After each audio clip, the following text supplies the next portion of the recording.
Welcome ladies and gentlemen, today we are going to take a look at the Magicka Dragonknight PvE build for Dragon Bones DLC. This is a dungeon and trials build. I do have a written guide on my website, make sure to go check it out, link in the description. Magicka DKs are still in a tough spot, similar to Magicka Templars. You will not see a lot of them in trials, mostly because they cannot compete with stamina setups.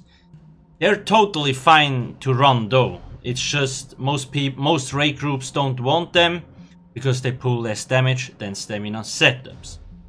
Now, when we look at our stats, we kinda changed a few things compared to the last version because they changed off balance uptimes and that stuff, so we have to rely on other things. As you can see, we have quite decent magic recovery, which we will need.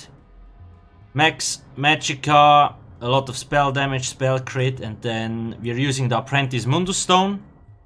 You want to run this, usually you do have enough spell penetration in a group setting, so you don't need the lower Mundus Stone.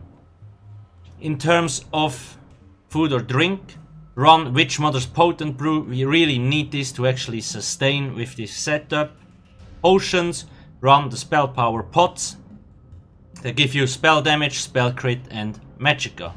Now those are the easiest to find in guild stores, that's why I usually use those.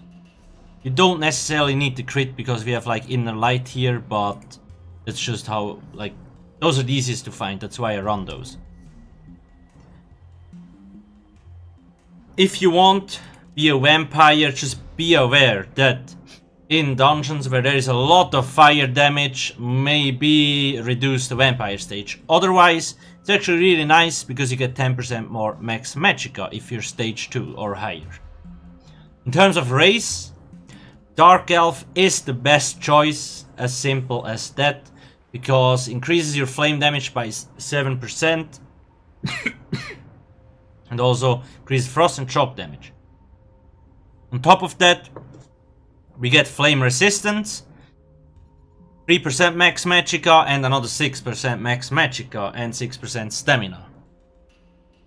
A high elf is actually also great. On a high elf you get 10% max Magicka and 4% flame damage. But still, Dark Elf is a little bit better. You can also be, for example, a Breton if you want to, but then again, Dark Elf is most damage. Please make sure, do not forget to subscribe, more videos in the future. In terms of gear setups, there is a lot of good options. I have more sets listed on my website. I will just show one setup here, otherwise it will get too complicated. We're using 5 pieces Burning Spellweave, gives us a lot of spell damage. And the uptime is really high because we almost have 100% fire abilities, fire damage. Make sure to run 5 body pieces, so we get, if you gold it out, you really get 525 extra spell damage. I do run 1 health glyph here, because we're running Witch Mothers, otherwise we will drop too low in health. Other than that, all Magicka, even on the Sun, all Magicka, all Divines. Because we want to buff our spell damage Mundus as much as possible. Zaan is the second set. This is a very strong monster set. Now it requires you to be in melee range. You need to have a... When you go further away than 10 meters, it will go away. So that's why you want to really make sure that you're in melee range. But on a Magicka DK, you need to be in melee range anyway to pull decent DPS. And it's simply the strongest set for a Magicka DK, so make sure to go get it in Scalecaller Peak. Now as you can see, I have 5 light here, 1 heavy and 1 medium. Now why is that? Because of the Undaunted passive, we get 6% extra resources, which is very nice. So make sure to have 5-1-1 setup. Then I have 4 pieces Moon Dancer, all jewelry here with a spell damage glyph on each, on both of the rings and necklace. And then a Moon Dancer Inferno stuff on the front bar with an infused flame damage enchant.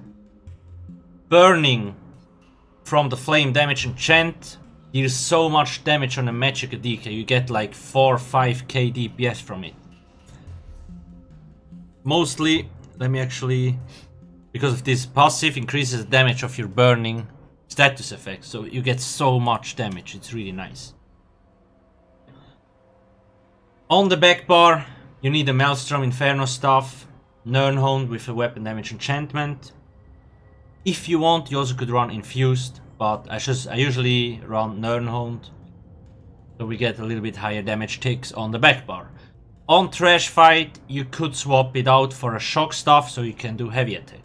81 here, we have a lot of damage over time effects, so it's still worth having a lot of points here. 40 Master at Arms. 37, 37, 45.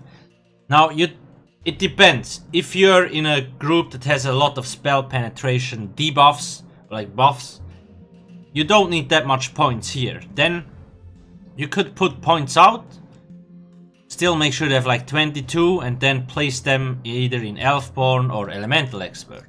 It really depends what kind of content you play and whether you are in a good group that has a lot of penetration buffs or debuffs on the enemy. Then Shadow War, Tumbling, Tenacity and Arcanist, you actually only need 75 here because of jump points. And 43 Warlord. Make sure to have at least 75 here because we really need the extra Magicka recovery, otherwise we will have sustain issues. 20 Bastion to increase our shield size a little bit, 49, 49, 48, 8 and 66. I do have the CP setup on my website as well, a little bit different, but I usually try to update the website as much as possible, so in case it changed there, it's definitely more up to date than the video. Just keep that in mind. Now, I just want to quickly talk about what passives you need. You basically need all class passives, then you need destruction stuff. Light armor, heavy armor Juggernaut to get 2% max health. Mage's Guild, you want to have those. Make sure to have Fighter's Guild, Banish the Wicked. And the skill tracker. You mostly need this here because it gives you more ulti regen if you kill undead or Daedra. Undaunted for the Mage's Guild. Yeah, I think I said it already. Undaunted because of the Undaunted Metal. Racial passives and medicinal use, very important. This allows you to have your potions up 100% of the time. It's really easy to level alchemy, so make sure to go get it. A few strong passives, like I said, combustion is strong. Long duration on skills and all that stuff, a little bit more AoE damage. Here it's mostly defensive stuff. Now here is a few cool things. Battle Roar, this helps a lot if sustain. You restore 46 health, 46 magic and 46 stamina for each ulti cost. So 250 Fury Rage or 250 Standard, that times the 46 is a lot.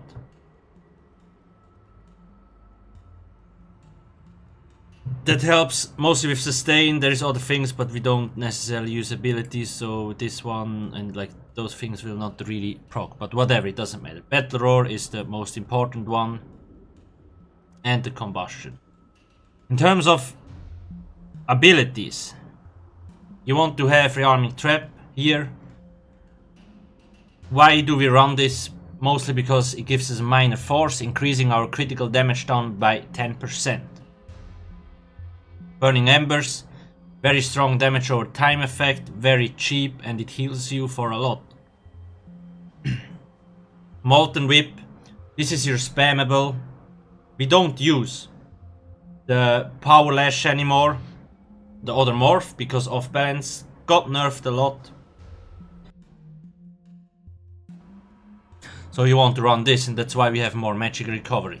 Keep in mind, enemies can still be set off balance, but only tops 25%, that's for bosses.